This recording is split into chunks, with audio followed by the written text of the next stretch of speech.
If I had to start again today with just £100 and everything I've learned after 25 years in the markets, the info in this video is exactly what I'd do, because the truth is turning £100 into 1 million isn't about luck, it's about repeating the right strategy for long enough. So today I'm going to show you exactly what I buy in 2026, the mistake that destroys most new investors, and how a simple strategy could turn small amounts of money into serious wealth. The mistake I made when I started. Let me tell you about me as a clueless 18-year-old. This is a powerful example of why investing into assets is so important.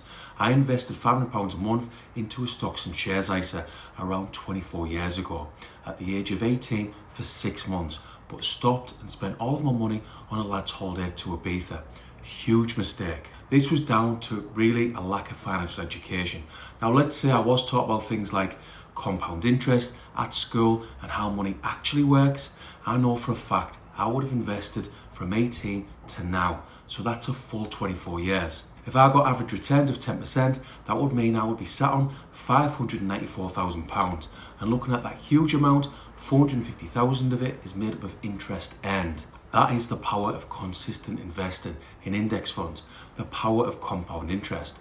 Before we carry on, I just want to give you one more huge mistake, because back in 2011, a lack of financial education cost me my life savings, because I was doing what most beginners do, trying to make money quickly in the stock market.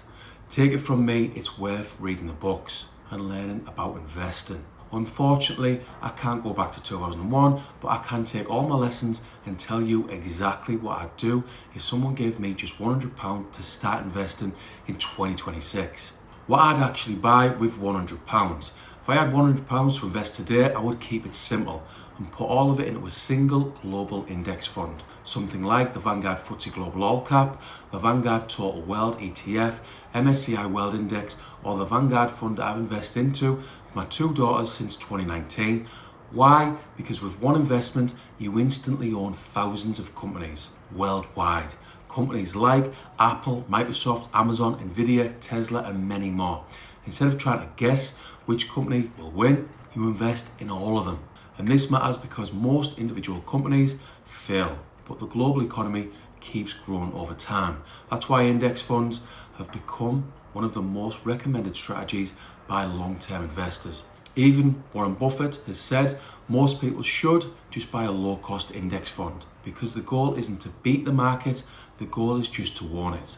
Now you could stop watching the video now and just go and buy a global index fund, but what if you watch the rest of the video and you even take some notes so the info actually sinks in? Because I genuinely believe that financial education leads to financial freedom.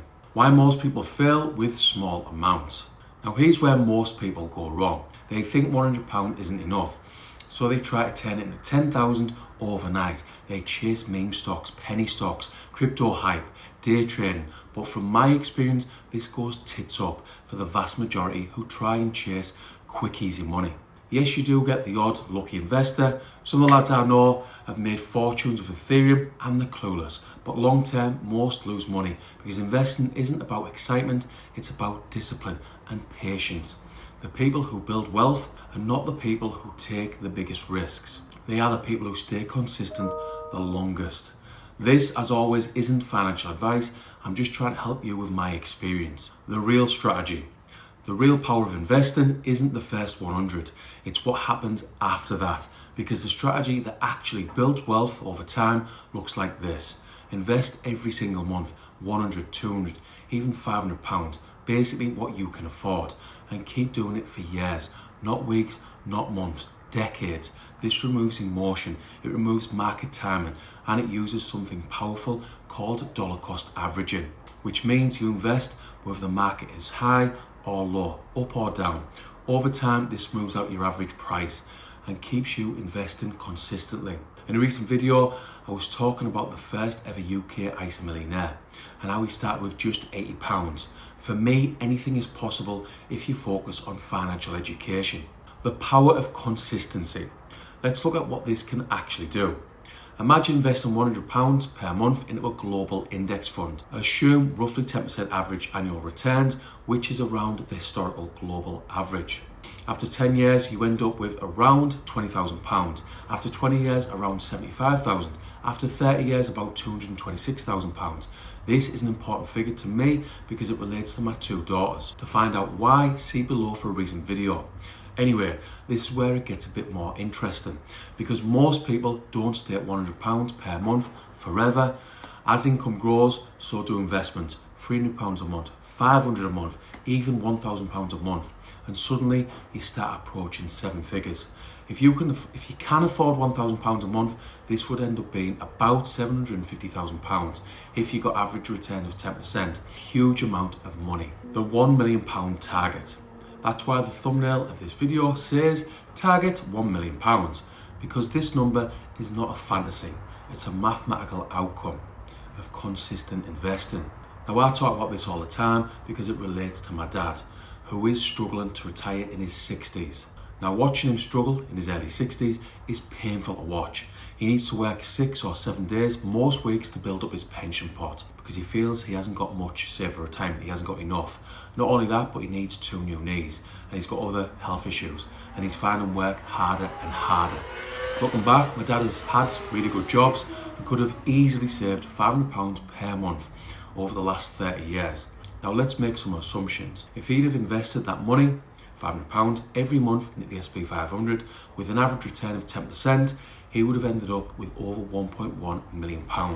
He would have been retired 100%. He didn't invest, and the main reason is zero financial education.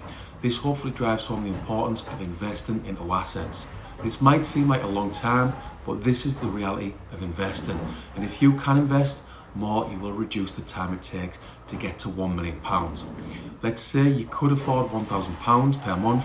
If you invested into a global index fund and you got average returns of 10%, you could potentially hit £1 million in around 23 years. The hardest part of investing. There's a huge problem most people don't think about. The hardest part of investing is not choosing the right investment, it's controlling your emotions. Markets crash, they always have. 2001, 2008, 2020, and there will be many more. When markets fall, most investors panic. They sell, they wait for things to calm down. But history shows something really interesting. Every crash eventually becomes a buying opportunity. And the investors who stay invested win. Which is why Warren Buffett famously said, the stock market is a device for transferring wealth, money from the impatient to the patient. Summary. So, if I had to start again today with just £100, here's exactly what I'd do. Open a stocks and shares ISA, buy a low-cost global index fund, invest every single month, ignore the noise, and stay invested for decades.